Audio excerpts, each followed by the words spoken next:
म्हणजे तुमचे सर्वांचे आणि शिवसेनेचे ज्येष्ठ नेते आपले खासदार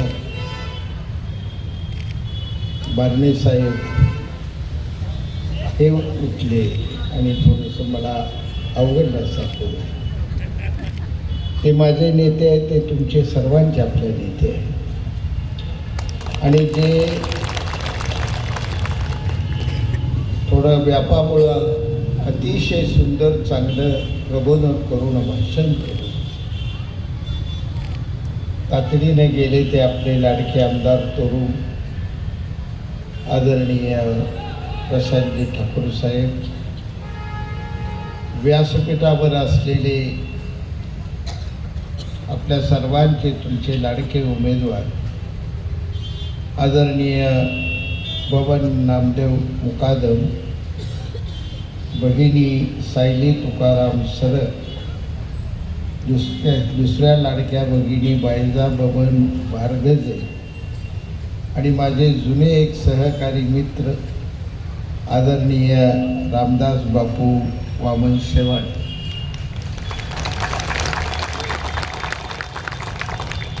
आता वास्तविकता मला इथं बोलवलं, मी आग्रहानं आलो, पण ज्यावेळी आपली प्रभात फेरी निघाली होती गाडीत मी उभा होतो त्यावेळी मी बघत होतो बाहेर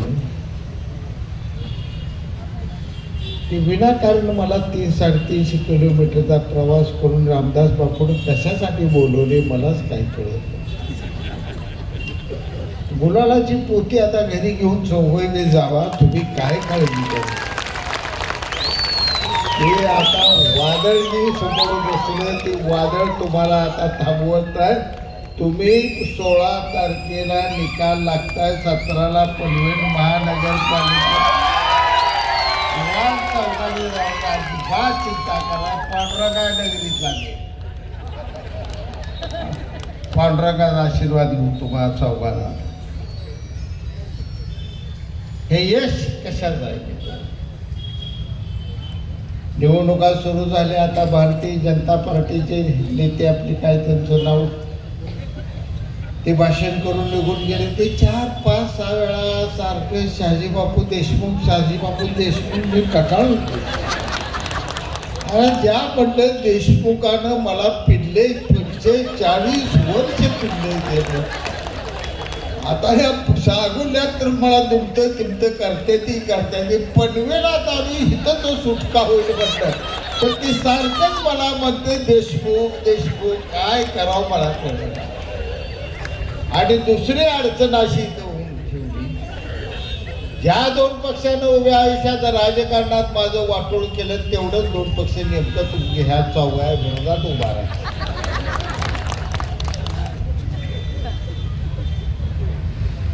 पवार साहेबांचं राजकारण काय मी सांगायची गरज नाही, तुम्हाला सगळ्याला माहिती. आणि मला गाडीत फिरत असताना आम्ही आपल्या रॅलीत चालत असताना एक जण कानात म्हणला एकाच घरात पवार साहेबांनी 2 तिकीटे दिली. त्याला म्हटलं गबस केलं का, एकाच घरात पवार साहेबांनी उपमुख्यमंत्रीपद दिले, खासदार पद दिले, आमदार पद दिले, अजून काय बरंच द्यायचं आहे, तर तिथं फक्त उमेदवाऱ्या दिल्या त्या. म्हणलं पवार साहेबांना असली काय अडचण नसते. विषय कोण उमेदवार आहे या ठिकाणी, कुठल्या पक्षाचा आहे या ठिकाणी उभा राहिला याचा नसून या ठिकाणी विषय खऱ्या अर्थाने महत्वाचा आहे. जो पक्ष खऱ्या अर्थानं तुमच्या माझ्या या पनवेलची या कळंबुडची सेवा करेल त्या पक्षाच्या पाठीमागे जाणंही आपलं पहिलं. आम्ही काँग्रेसमध्ये काम केले, पुणे जीवनातले 35 वर्ष मी काँग्रेस पक्षात काम केलं. काँग्रेस पक्षातलं असं एखादं पद सुद्धा नव्हतं की जे पद या शहाजीबापू पाटलाला काँग्रेस पक्षाने दिलं नव्हतं. विद्यार्थी संघटनेचे पद मला होती, मला युवक काँग्रेसची पदही पुढे चालत गेलो, मिळत गेली. मला फादर काँग्रेसची पदं मिळत गेली. काँग्रेस पक्षाकडून मी आमदार झालो होतो. 95 साली मी काँग्रेस पक्षाचा आमदार झालो आणि नेमकं आमचं नशीब सांगोला तालुक्याचं एवढं भारी आहे. ज्यावेळी काँग्रेस पक्ष कायम इथं निवडून यायचा आणि मुख्यमंत्री काँग्रेस पक्षाचा व्हायचा त्यावेळी शेतकरी कामगार पक्षाचे आमचे ज्येष्ठ नेते गणपतराव देशमुख साहेब तिथे निवडून यायचं. म्हणजे इथे सत्ता काँग्रेसची ना आम्ही तिकडे लालबावट्यात. आणि कधी नाही ते वाणिकीने जर मला 95 साली सगळ्या तरण्या पोराने निवडून दिलं, काय मतं मोजताना कुणाला काय कळलं नाही. आबासाहेब डोकं धरून बसलं. शहाजी काय म्हणलं, आता म्हटलं जावा आता घडलंय मी तर का करू, म्हटलं का चिठ्ठ्या फाडू का त्या म्हणलं आता बहुतेक माझं जुळलंय आबासाहेब, आता जाऊया म्हटलं. आणि त्यावेळी नेमके इथं भारतीय जनता पार्टी सरकार सेशनचा कायदा होता, कडक कायदा. मतं मोजताना बाहेर जगात काय चाललंय काय सुद्धा कळत नव्हतं. माझी मतमोजणी दुसऱ्या दिवशी सकाळी 10 वाजता असेल, की महाराष्ट्रात सगळ्यात उशिरा निर्णय, आणि निर्णय इतका बेस्ट लागला. 37 तासाच्या मतमोजणीनंतर नेमका निर्णय काय तर मी 192 मतानं निवडून आलो. काय मताधिक मोठं मत, विक्रय मताधिक आमचं महाराष्ट्रात. बाहेर हॉलच्या पडल्यानंतर एवढी भारी स्वप्न बघितली होती, काय रे देवा माझी मला माहिती. आता जायचं पवार साहेबांना गाठायचं, पाया पडायचं, रडायचं, काय बी करा, कॅबिनेट होत्या, राज्यमंत्री करा म्हणून गळ्यात पडायचं. असं बोलत बोलत बोलत आलो घरी. आलो का बायको म्हणजे कशाचं काय तुमचं सरकार पडलं, त्या शिवसेना मागे चाला, आता टीव्हीला दाखवत होती.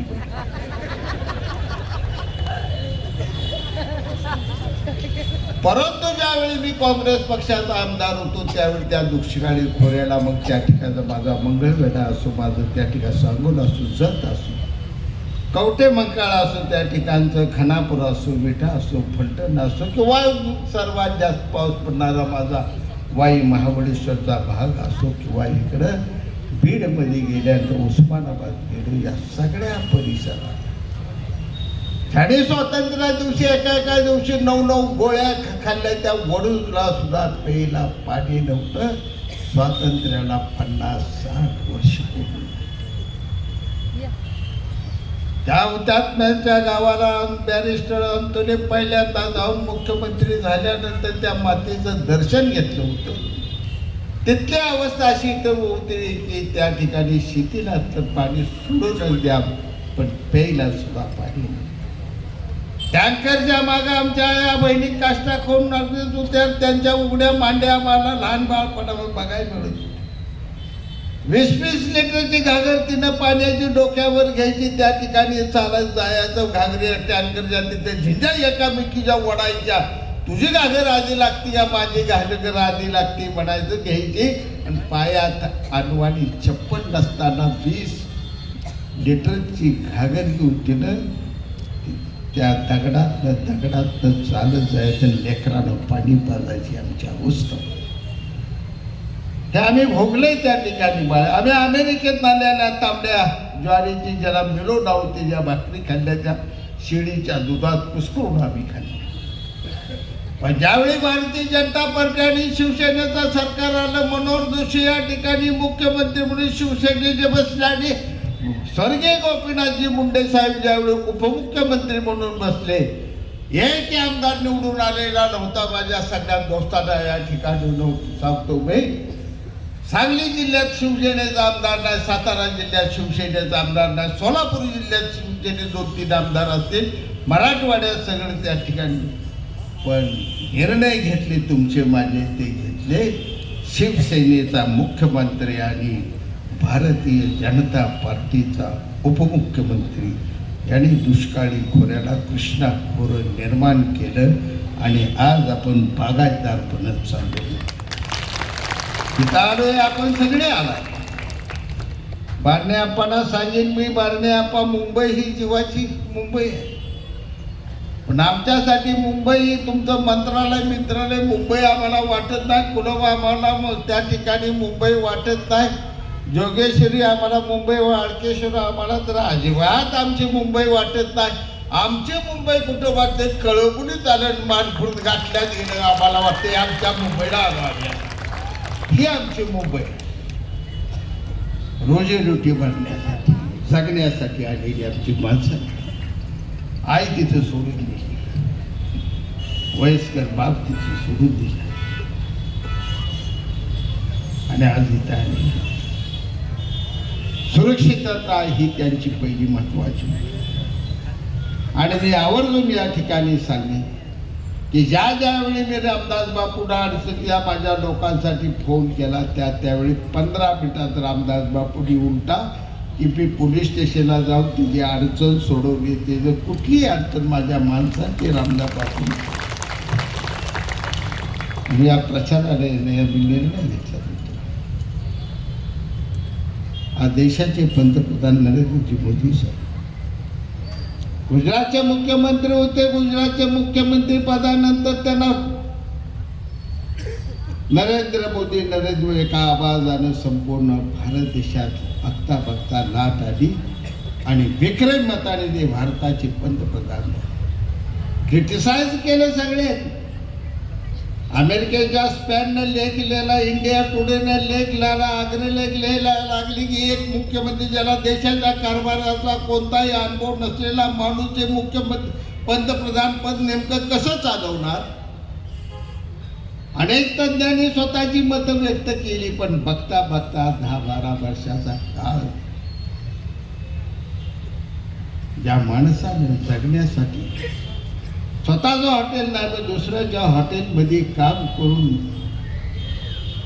कप ठेवायची, ती जाळी हातात घ्यायची, फडकं तांबडं घ्यायचं आणि टेबलं पुसून ज्यानं जगाला चहा पावला, आईला जगवण्यासाठी लहान भावांना जगवण्याचे चहाचा वेटर म्हणून ज्यानं काम केलं तो भारताचा पंतप्रधान झाला. हेच स्वप्न होतं हिंदुहृदय सम्राट बाळासाहेब ठाकरेंचं. हे स्वप्न होतं अटल बिहारी वाजपेयी. आज नरेंद्रजी मोदी साहेब भारताचे पंतप्रधान नुसते राहिले नाही, भारत देशाचा तर विकासाचा कायापालट त्या नेतृत्वानं आपल्या करून दाखवला. पण त्याचबरोबर त्या नेतृत्वानं जगातल्या एक दबदबा निर्माण केला. 150 देश असे आहेत की ज्यांना नरेंद्र मोदी साहेबांचा सल्ला पाहिजे, त्यांचं नेतृत्व मान्य. रमधमकी देते आपल्याला पण वाटत जात नाही, कारण इथं नरेंद्र मोदी आहे. दाढीवाली माणसं डेंजर असते. मी म्हणत नाही, ही घोषणा देत होती काय झाडी काय डोंगर शहाजी बापू सगळ्यात डेंजर म्हणून ती दाढीवाली डेंजर.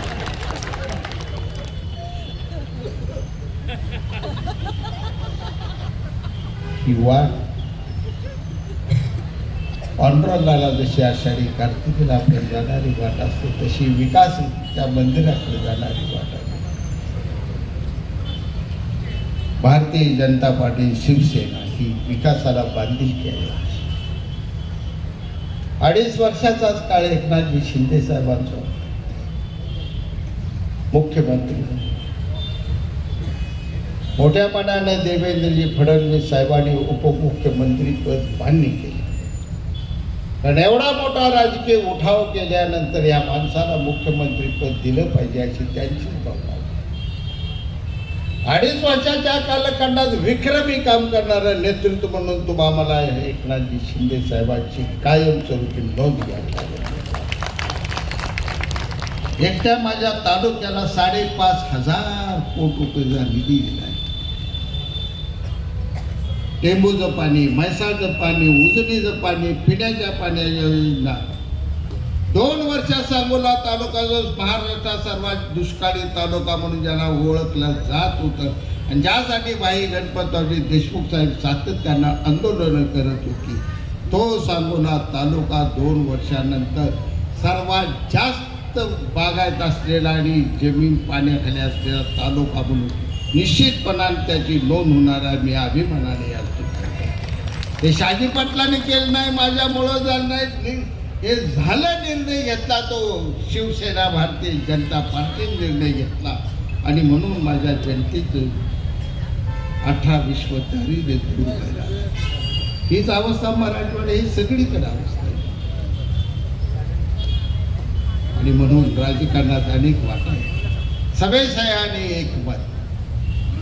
डोंगराव असलेल्या मंदिराला आजूबाजूच्या गावाकडून जाणारे अनेक रस्ते असतात आणि त्या मंदिराला जातात. येणारा प्रत्येक पक्ष या ठिकाणी म्हणणार आहे आम्ही तुमची सेवा करतो, आम्ही तुमचा विकास करतो. कोण म्हणणार? आणि मतं मागणारा तर प्रत्येक मला ही 4 असतील, समोरचे 4 असतील, चौघबी फिरते ती चौघे आम्ही तुमची कामं करतो म्हणणारच आहे. पण या चौघापेक्षाही भारी आहे ती खाली बसली. येईल त्याला म्हणते तुलाच द्यायचं ठरलं, तुला मत देत नाही म्हणून कुणी बाहेर पाठवलंय कुणाला? खरं सांग. पण मी तुमची आता प्रभात फेरी बघताना मी ठरवलं होतं आणि माझ्या मनात मग लई वेळा पडली रे, तुम्हाला काय सांग. पडायचा विक्रम सगळ्यात जास्त निवडून यायचा विक्रम कुणाचा तर आमचे भाई गणपतराव, स्वर्गीय भाई गणपतराव देशमुख साहेब. सगळ्यात जास्त पडायचा विक्रम कुणाचा तर शहाजी बापू पाटला. दोन्ही विक्रम चांगलं तालुक्यात. आम्ही दुसऱ्याला विक्रम जाऊ दिला नाही. पडायचा विक्रम आहे आमच्याकडे, निवडून यायचा विक्रम आमच्याकडे. त्यामुळे कसं वारं असतं लगे ओळखतोय. वारं एवढं मला चांगलं पटपटमध्ये वाटलं की आपण आणि खासदार साहेब आमदार साहेबांना मी सांगितलं की माझ्या जागा 60 ते 65 जागा शिवसेना भारतीय जनता पार्टीच्या पनवेलमध्ये आल्याशिवाय राहणार नाही.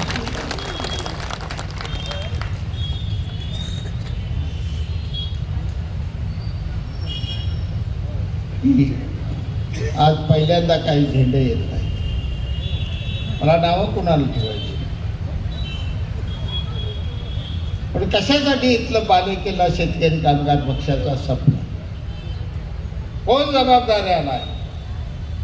हे वैभव शेतकरी कामगार पक्षाचं पनवेलच्या खोऱ्यात होतं. या ठिकाणी दिबा पाटलांचं नाव घेतलं ते हादरून जात होते. त्या ठिकाणी मीनाक्षी पाटलेंनी जर नाव घेतलं हादरत होतं. त्या ठिकाणी प्रभाकर पाटलांचं नाव दे, सगळी मोठी मोठी माणसं होती.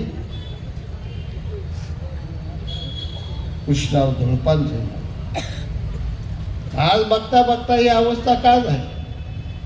तुमच्याकडे काय म्हणते मला माहित नाही. शेतकरी कामगार पक्ष आमच्याकडे म्हणते शिपूर कपलेला पक्ष. आमच्या मी म्हणत नाही, आमची लोक म्हणते. वैतागून गेले ती लोक.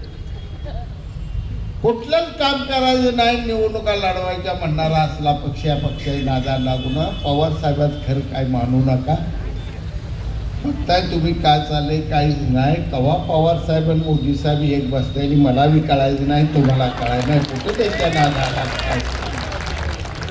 आपला वयाचा घोटाळा हाय. आपल्या आपल्या इथं कमळ धनुष्यबाण चांगलाय घरातला, इथंच आपण सगळ्यांनी मतदान करायचं.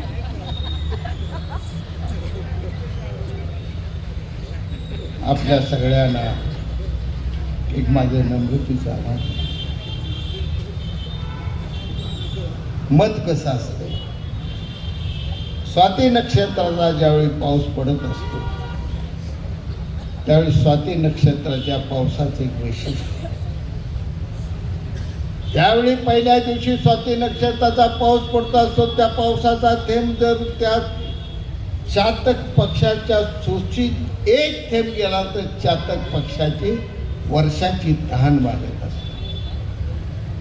त्या स्वाती नक्षत्राचा पावसाचा थेंब जर एखादा अळूच्या पानावर पडला तर त्याचं जहरीलं विष होत असतं. आणि त्या स्वाती नक्षत्राच्या पावसाचा थेंब जर समुद्राच्या काठावर शिंपल्यात पडला त्याचा सुंदर असा मोती तयार होतो. एकच नक्षत्र एका दिवसाचा एका ठिकाणी पडल्यानंतर त्या ठिकाणी नेमकं काय करतं तर एका ठिकाणी पडला तर त्याचं तहान वागते, एका ठिकाणी पडला तर विष तयार होतं, एका ठिकाणी पडला तर मोती तयार. आज ही निवडणूक अशी. तुमचं मत आहे स्वाती नक्षत्राच्या पावसासारखं मत. धनुष्यबाणाला कमळाला तुम्ही मत द्याल तर त्याचा सुंदर असा मोती तयार विकासाचा. आणि पलीकडच्या चिन्हाकडे गेला तर आज सांगतो आळवाच्या पाण्यासारखे विषय आहे रे. काय त्याला येत नाही, कळत नाही, आरड त्याची ओरड त्याची. या पलीकडे त्यांचं काय गणित त्या पानगडीत काय कुणी पडू नका. पनवेल करा नुसतं या प्रभाग 8 साठी सांगता अख्ख्या पनवेल शहराला सांगतो देवेंद्र फडणवीस साहेबांसारखे बुद्धिवान नेतृत्व आज महाराष्ट्राचे मुख्यमंत्री म्हणून काम करत आहेत. विकासाचे इन्फ्रास्ट्रक्चर कशा पद्धतीनं उभा करायचं याचं सर्व देशात आज फडणवीस साहेब आणि शिंदे साहेब यांचं नाव घेतले जाते. दिल्ली दरबारात सुद्धा महाराष्ट्राचं मॉडेल शिका म्हणून एकामेकाला सांगितलं. एवढं विकासाकडे जाणारी दोन माणसं आहेत. मग मुख्यमंत्री म्हणून आपल्याला फडणवीस साहेब मिळाले, तर उपमुख्यमंत्री म्हणून आपल्याला शिंदे साहेब मिळाले. ज्या माणसाला समाजातल्या प्रत्येक घटकाची जाणीव आहे, जन्मता जो माणूस डोंगरावर जो ज्या ठिकाणी जन्माला आला, ज्या ठिकाणी 9.5 महिने पाऊस पडत तो का 3 महिने पण तो उडी पासल्याले त्याचं रान शेती करत होते. आपण सगळं बघतोय, टीव्ही लागतोय आप्पा. पण माझी तुमची शेती वेगळी आहे. आपली शेती करतो आपण, बैलाकडं नांगरतो, बैलाकडं कोळवतो. आता ट्रॅक्टर आल्या बरोबर. पण एकनाथ शिंदे साहेबांची शेती अशी होती की कुळव सुद्धा स्वतः माणसानं वडायचा होता, नांगूर सुद्धा माणसानं वडायचा होता. या शिंदे साहेबांनी स्वतःच्या रानात स्वतःच्या खांद्यानं नांगर वडल्यानं कोळं वडल्यानं चट्ट त्यांनी कितीतरी वेळा खाली उजव्या खांद्याचं आम्हाला दाखवलेलं काळ्याच्या चट्ट आज त्या माणसांच्या खांद्यावर. तिथून जगण्यासाठी येणार ज्या ठिकाणी आले साहेब त्या ठिकाणी ठाण्यात गेले, रिक्षा चालवायला लागले. रिक्षा चालवली, मजूर म्हणून कारखान्यात काम केलं. आणि आनंदीजींचा आशीर्वाद मिळाला. हिंदुहृदय सम्राटांचे विचाराची धारा घेऊन भगवा झेंडा खांद्यावर घेतला आणि बघता बघता हे रिक्षावाला महाराष्ट्राचा मुख्यमंत्री झाला. हे भारत देशाचं सगळ्यात मोठं रेकॉर्ड केले. पण कारभार बी असा केलाही बहिणीने. आज 1500 रुपये काय होते आपलं, मला माहीत आहे. 1500 रुपये तुम्ही महिन्याचं घेऊन इथं आला ना. न्यू बिकानेर स्वीट मार्ट काहीतरी हे 1500 3 पदार्थ घेतले का संपले पैसे. मग शिंदे साहेबांनी तुम्हाला पैसे काढले. तुमचा सन्मानाचं ते पैसे, ते तुमच्या गरजेचं पैसे माहीत आहे आपल्याला. तुम्हाला हे अनुभव आहे. करता आपला नवरा असू द्या, करता आपला मुलगा असू द्या, करता आपला सासरा असू द्या, कानातली रिंग जरी 50-60 रुपयाची बदलाय गेलं आणि त्याला भरलं की 50-100 रुपये द्या. कानातल्या रिंगा जुन्या झाल्या बदलते. फाट दिशेमध्ये सर्व बाजूला चालू. मी काय झालं ऑफिसर गडबड झाली, किती वाजले म्हणते. तुझं पटल्या रिंगाचं काय झालं त्या रिंगाला चांगले आहे त्या अजूनही बघायला पुढच्या महिन्यात. म्हणून काय ह्याचा 50 रुपयाला बजेट हे जो कोलॅप्स व्हायला लागला. धडाक दिशे अपमान करते पुढे निघून जाते. म्हातारीने नातवाला काय खायचं म्हणलं, कोण आलं तिथनं वरडत त्या ठिकाणी बोर घ्या म्हणलं का म्हातारने हे आलं पोरं वरडायला आज बोरं घे बोरं दे विसरू राहू दे एवढंच तुला कडं झोप तिकडे म्हातारी जात माणूस. हे सगळे तुमचे अपमान दूर करण्यासाठी तुम्हाला कमरेला 1500 रुपये दिले. ते थाटात जायचं, कानातल्या रिंगा बांधायच्या, घेवायला जायचं, नातवाला खायला घेऊन यायचं, धार बाळा खा म्हणायचं, सुडकडं असं थाटात बघायचं. कसं काय वाटतंय हे 1500 रुपये. हा सन्मान तुमच्या लाडक्या भावानं त्याची रक्षाबंधन आला. आपण 500,000ची नोट जे काय साडी नोटी त्याचं बरं. तशी दर महिन्याला तुमच्या राखीसाठी दिलेली भावाने भेट एकनाथ शिंदे आणि देवाभाऊनी दिलेली भेट आहे. हा सन्मानाचा पैसा म्हणून तुम्ही घ्या. त्या 2 भावांची आठवण ठेवा. त्यांच्या भावना उदासता येईल. फार मोठ्या मनात हा घेतलेला निर्णय. विरोधकांनी याच्यावर टीका केली, कोर्टापर्यंत गेले. मतासाठी घेतलेला निर्णय म्हणा. मताचं काय तुम्ही आम्हाला भ्यागाल ना, मताचे भेटणारे आहे माणसं ना. कुठलाही चांगला निर्णय घेतला का ही संजय राऊतर सकाळचा बोगारे काय बी केलं तर ह्याला वाईट नाही. हे जर ठरलेलं आहे काय काळजी करायला नाही. तुम्ही माझ्या नादाला लागत का. अलीकडे मी बघतोय त्या महिन्यात झाडाखाली नारळ्या बसाय बंद केले. एकदाच म्हणलं लागा सकाळ सकाळ नारळा झाडाखाली फवकात बसून का बोंबलायला लागलाय बंदकर म्हणून नारळ पडला तर टोकरू फुटत नारळाखाली बसायचंच बंद झालं. उद्या बघा नारळाखाली बसत नाही का नारळ पडला तर पडेल म्हणल्यावर घाबरून गेलाय. आणि ही कवा शिवसैनिक काय लढाई खेळायला लागलाय. मनगाट गड्याचं एवढं झाले कशाचं काय ते नादा लागू नका. त्याचं काय टी व्हीवर तेवढं बघू. दोघं एकत्र आली दोघं एकत्र आली. उद्धव ठाकरे एकत्र आले राज ठाकरे एकत्र 6 महिने चालले. आला का ते भारताची प्रभू रामचंद्राची भेट सुद्धा 6 महिने गाजली नाही रे 15 दिवसात झाली. आणि तुम्ही 6 महिने टी व्हीला अडकवलाय. आज इथं जाणार आहेत हे मातोश्रीवर ते तिकडं कुठं काय त्या दादरला दोघं मिळून आज इथं दिसले. दोघं मिळून काय चालले काय मला जणू काय ते अमेरिका आणि युक्रेनच कुठेतरी एकत्र बसलेली बातमी आली मी गावात. माणसं एकत्र येऊन विकास होत नसतो किंवा राजकारण होत नसतं. राजकारण होतं ते विचार एकत्र यावे. आणि मी आज सांगतो जितक्या झपाट्यानं मुंबईच्या खुर्चीसाठी गडी एकत्र आल्यात एवढी निवडणूक झाल्यावर नाही 3 महिन्यात एकामेकाला शिव्या देऊन पळून जाण्याचं म्हणेल ती मला सांग. हे टिकत नसतंय असलं ही बिघडत असतंय. विचाराची धारा मजबूत लागते. कशासाठी आपण एकत्र ते थांबना. मराठी माणूस आम्ही कुठला आहे काय या दोघांनी झपाडायला. मराठी माणसासाठी मराठी भाषा मराठी माणसासाठी मराठी भाषा काय नेमकं मराठी. मग 25 वर्ष तुमच्याकडेच महानगरपालिका होती. इथे तुम्ही होता तिकडेच तुम्ही नव्हता कुठं. मग 25 माणसासाठी मराठी माणसा सोनं झालं मला कुठंच बघायला मिळालं नाही. माझ्या अजूनही सांगण्यातनं मंगळवारी येतात तिथे लक्झरी बसला देतात ती. आणि त्याचं भांडण मी दररोज मिटवतो. ती म्हणते 250 रुपये तिकीट ह्याला. ती फोन करते बापू ह्याला सांगा नाही तर उद्या पण त्याची गाडी चालू देत नाही बघा 200 रुपये म्हणायला लाव. मी सांगतो पेटवती भांडणं काढत 200 बसव त्याला आता घेऊन जा. मग 25 वर्षात तुम्ही कुठं आमच्या माणसाचा बदल. भावनेचा मुद्दा करून या देशावर राज्य करतायत. तसा या देशावर राज्य करावं की या देशाचा विचार करावा. तो विचारातून जाणाऱ्या गतिमानतेने करण्यासाठी त्याला बुद्धिमत्ता असावी. त्याला काळ झाली. 2.5 वर्षाच्या मुख्यमंत्र्याचा काळ आम्ही बघितला. आम्ही काय एवढी बेम एवढी नालायक नव्हतो. मी तर हिंदुहृदय सम्राट बाळासाहेब ठाकरेंचं निधनाची यात्रा मी टी व्हीवर बघितली. आणि टी व्हीवर बघून मी कधी आई मेली मी रडलो नाही. बाप मेला रडलो नाही. भावाने का आत्महत्या केली मी रडलो नाही. पण टी व्हीवर हिंदुहृदय सम्राटची प्रेस आता मला रडू आलं. तर बायकोला विचारले की तुला आत्ता सांगतो पुढची निवडणूक मी शिवसेनेकडे लागणार. त्या भावनेनं आम्ही आलो होतो. आम्ही कुठं सत्तेसाठी आलो होतो. पण 2.5 वर्षा कारभारात आम्ही ह्यांचं काहीच नाही. हे बसले वर्षा बंगल्यात बंद करून आधी ते कुठं फिरत होता आम्हाला काय गावणार. टीका म्हणून बोलत नाही. अजून त्या कार्यालयात बघा हजेरी त्यांची.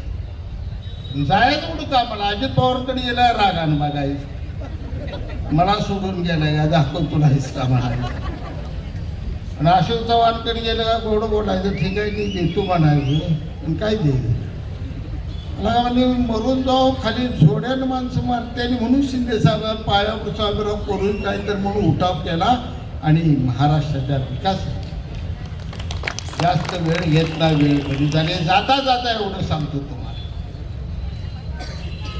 प्रभू रामचंद्राचा वनवास हनुमंतरायाने त्या ठिकाणी लक्ष्मणाला लागलेली होती ती काढून टाकली. संजीवनी घेऊन आला लक्ष्मण. सीतामाई मुक्त केली. रावणाची लंका शिफ्टीने जाळून टाकली. आणि रामाला लक्ष्मणाला आणि सीतामाईला घेऊन अयोध्येला वाजत गाजत रामाचं स्वागत झालं. लक्ष्मणाचं स्वागत झालं. राजकन्या असलेल्या सीतामाईचं स्वागत झालं. प्रभू रामचंद्र गादीवर बसले. सीतामाई तिथं पांढऱ्या भगव्या कापडाने एका पातळाने हिंडत होती. ती इथं चांगली भरजरी साड्या शालून मिळून दाग दागिने नटायला लागली. युद्ध खेळली होती तिथं लंकेचं माकडे अयोध्येचा कोण माणूस तिकडे गेला नव्हता. युद्ध केलं जंगलातल्या माकडाने, ते रावण मारून टाकला. आणि तिथं माकडे गेली बघायला लागले कशी सीताबाई दिसते, बघत कसं कसं उड्या मारायला लागली, नाचायला लागली. आता वांडरे ते वांडरे, माकडे ते माकडे. मिठाईच्या दुकानात गेली, मिठाई खायला लागली. कोण चाललं काय तर पाठी चापट मारून झाडावर चढायची, गमती करायला लागली, जमती करायला लागली. अयोध्या सगळी वैतागली, रामाकडे गेले. प्रभू रामचंद्रा, ही पाडदी तुझी वानर सेना घालवून, नाही तर पुन्हा एकदा तू अजून वनवासाला जा, म्हणजे ही काय आम्हाला इथं जगू देत नाही. हॅलो, रामाला वाईट माझा दास हनुमंताला तू निघून झाली कसं सांग. रात्रभर जागे राहिले घ्यावर. आणि सकाळी हनुमंतरायाला सांगितलं तुला जावं लागेल, अशी अशी अडचण, जी आज्ञा प्रभू तुमची जी आज्ञा. आणि ज्यावेळी निघाली सगळी नगरी रडायला लागली, राम लक्ष्मण सीतामाई भरत रडायला लागली. हनुमंत चाल सीतामाईला लग्नात दशरथानं घातलेला नवरत्नाचा हार, तो नवरत्नाचा हार काढला आणि बजरंगबलीला भेट दिला. बजरंगबली, ही तुला माझी आठवण म्हणून नवरत्नाचा हार भेट. हार घेतला, बजरंग बघितला, अतिशय सुंदर घेतला. त्यानं ताड दिशी तोडला, त्यातला मोठा हिरा काढला, दातानं काड दिशी फोडला असा बैल फेकून दिला. दुसरा हिरा घेतला, तोडला असा फेकून दिला. तिसरा हिरा घेतला, तोडून दिला. सीतामाई म्हणली शेवटी जाती गेलं वानर ती वानर म्हणले नवरत्नाचा जगात नसलेला सर्वात श्रीमंत असा हार मिळाला, भेट दिला, तोडायला लागला. हनुमंत आला आणि म्हणला माई तसं नाही म्हणला, या एका हिऱ्यात ती माझ्या प्रभू रामचंद्राची तस्वीर दिसत नाही, त्याचं नाव दिसत नाही, माती बोलाय तुलाच घेऊन जाई म्हणला. तसं ज्या बटनावर कमळ आणि धनुष्यबाण एवढंच आहे, तिथे बटन दाबा, बाकीचं माती बोल आहे समजा. एवढंच सांगतो. जय हिंद, जय महाराज.